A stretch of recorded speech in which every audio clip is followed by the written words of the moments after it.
So this is Sean's E36 M3. I think I got it right.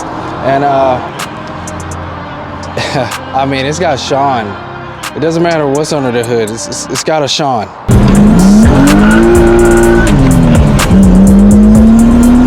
It's got a Sean, yeah!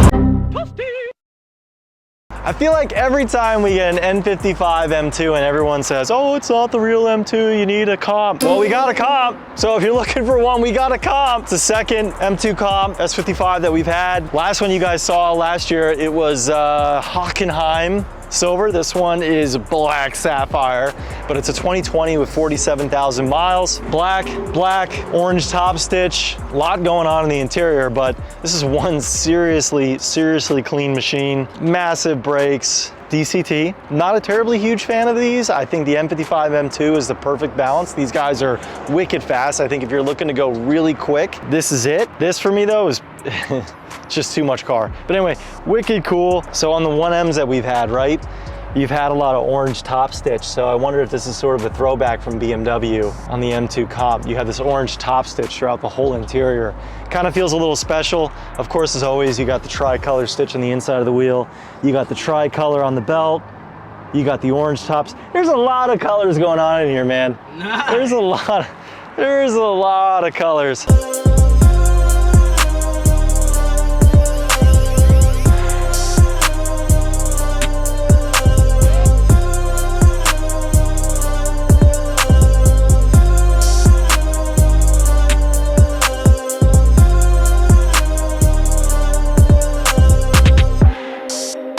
Probably one of the most well-loaded 6 Series we've had. This one is a 2015 640i N55 powered Gran Coupe Xi, so all-wheel drive. But the original window sticker was over $90,000. Cold weather, premium, tech, executive, M Sport. The list goes on and on. The interior is absolutely gorgeous. Phenomenal color combo, black sapphire on what looks like a saddle brown, but heated and perforated, cooled seats, multi-way adjustable contour seats, tons and tons of options, super clean. This one got traded in about a month or two ago and she's finally ready, but absolutely gorgeous car and a heck of a daily driver for under $20,000.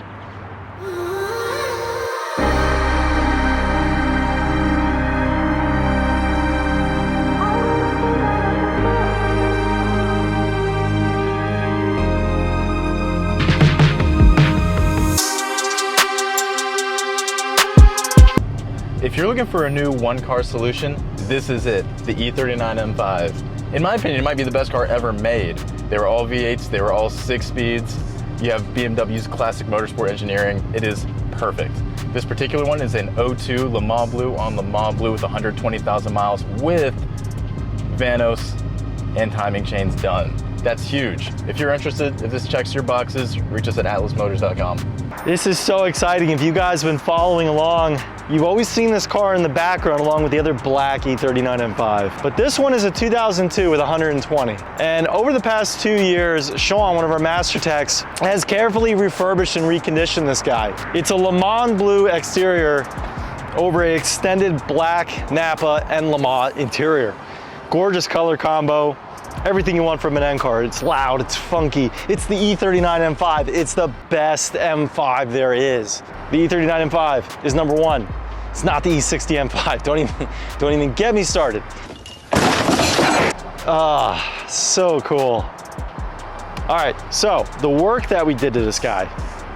The smell. The smell. So what did we do to the car? First off, it's $35,995 and it has 120,000 miles. But what did we do to the car? So let's break that into 2 sections, cosmetics and mechanical. So the mechanical refurbishment, to start right off the bat, yes, timing chains, guides, Vanos rebuild, major work done. Valve cover gasket done, odds and ends in the front, drive belt. There's so many hours in this car that it's still taking Sean a few days to write up the entire repair order. When the repair order's done, I guarantee you, mechanical reconditioning is gonna be probably close to $20,000. Front brake rotors and pads, I wanna say rear pads. The Michelin Pilot Sports on the car are less than 2 days old. Vanos, chains, pan gasket, valve cover gasket, control arm bushings, brakes, I mean, a lot, a lot.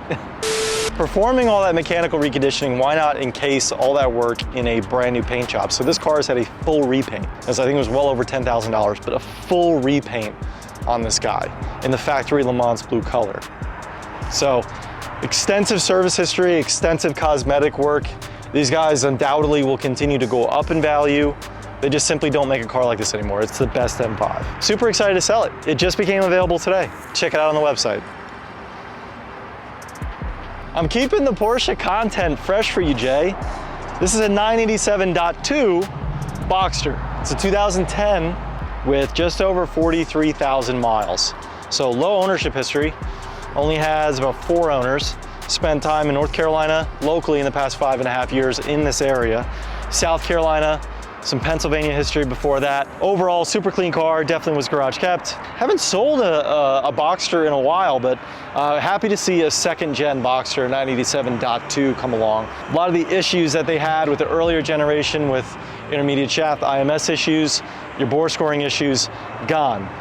Not with this model. So good to see. It's a dark blue. The commission number states that it's a dark blue metallic on sand beige. It is a manual, of course. And yeah, beautiful car, just in time for drop top season.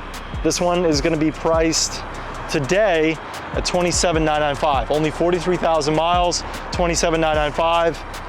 You know, it's funny, when this car came in, it became obvious to me that finding a 987.2 non-S or even an S, it's very hard to find. But check it out, nice example.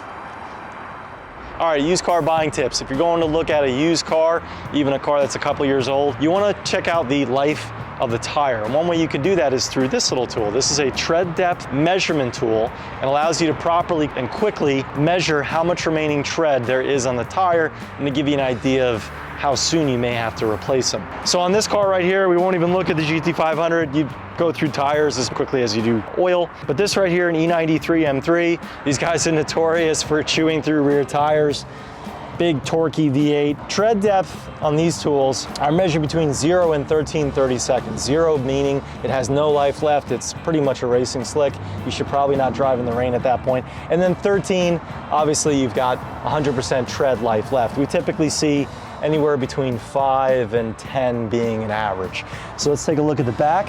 What we want to do is go to the middle and of course take a look at the full range of the tire. We want to see if there's even wear across all tread, the entire distance between side to side, and we also want to look at the sidewall of the tire and make sure there's no damage, no bubbling, cracking, dry rotting, cuts, anything like that. Taking a look at the middle tread depth on this one, you got about 530 seconds. So it's got some life left.